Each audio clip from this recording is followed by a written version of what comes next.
everybody. So I thought we'd have a look at Nigel Farage's speech, well, the section of his speech where he talks about scrapping the two-child benefit cap, and he then goes on to discuss how exactly he's going to pay for it. So let's take a look at it. We built this party around three key principles, things that we think need to be fought for and defended, things that we think most people in this country hold the dearest in their hearts. And that is, of course, family, community, and country. And that is why we believe lifting the two-child cap is the right thing to do. Not because we support a benefits culture, but because we believe for lower paid workers, this actually makes having children just a little bit easier for them. It's not a silver bullet. It doesn't solve all of those problems, but it helps them. And some will tell you, well, Nigel, this is not actually a popular policy in the country. But then I've never, ever spent my time being a populist politician. I've nearly always spent my career pushing arguments that were minority opinions and trying to make them into majority opinions. I think we've lost our sense of focus of just how important family is.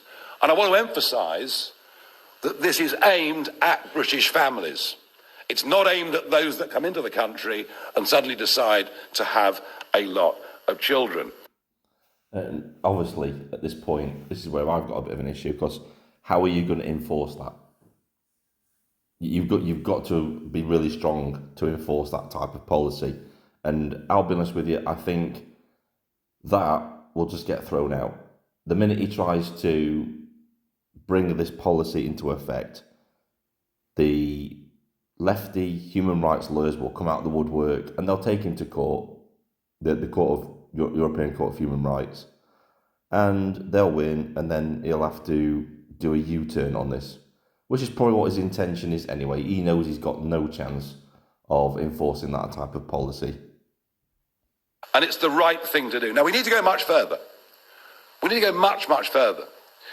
Because one of the problems is a lot of people who want to go back to work, and it's normally women. It's men in some cases, but it's normally women. There are other huge issues around childcare. Big questions that have been raised with me. Why in our big workplaces are there not creches when there are in many other continental countries? So we want to go much, much further to encourage people to have children, to make it easier for them to have children.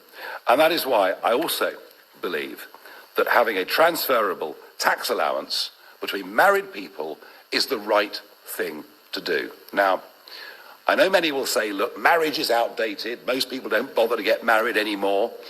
And, you know, I'm hardly standing here in front of you as a religious priest and moralising.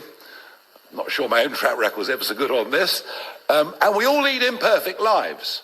But what is true, what is absolutely true, and the evidence is there to prove it, is that where people who are married stay together for the longest period of time, the children that grow up in those environments have the best chance of success in life.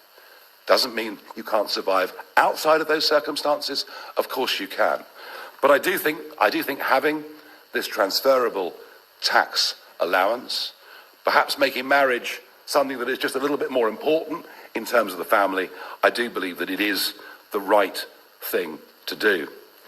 And of course, our biggest aspiration is that working people should not start to pay tax until they earn £20,000 a year. It's a policy that is wildly popular. It is a policy that would encourage people to get off benefits and to go back to work. Right. So all of that.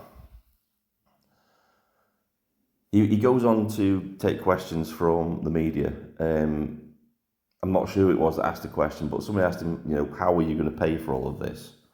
And he goes on to say that he's going to pay for this by getting rid of all the illegal immigrants, because obviously they cost us a lot of money every single day. I think it's over 8 million. It could be more.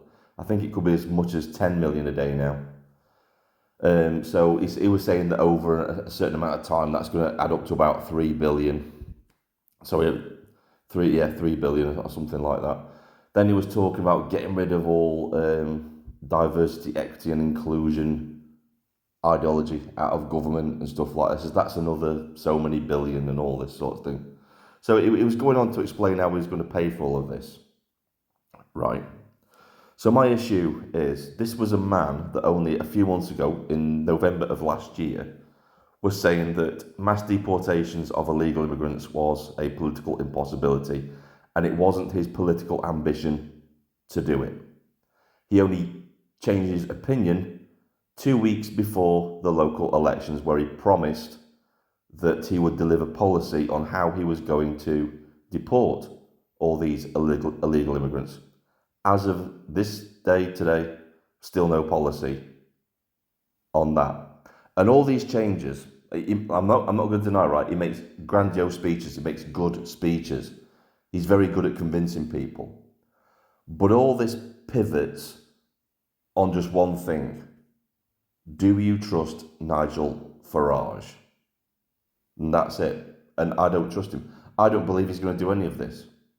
I don't think he's got the ability to do it. I don't think he's got the backbone to do it. Because he's going to have one hell of a fight to implement all the things that he's mentioned there. And I don't think he's got it in him. And given his past track record of flip-flopping and U-turning on things at a whim.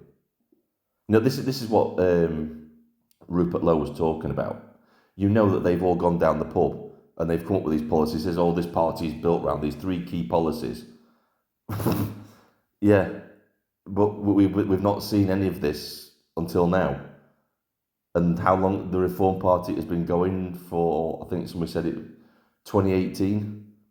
Yeah, we've never seen none of this. You've had to do this at a press conference now to tell everybody what your policies actually are. I don't believe for 1 second any of this is gonna happen. I don't believe it. I think we've got another situation where we had Boris Johnson, another great speech maker, where he was saying he was going to, deliver everything, and then we got nothing. That's what's going to happen. And, I just, like I keep saying, I feel sorry for all the people that are putting their trust and hope into this man. And it's misguided. It is. This is Vindicator, signing off.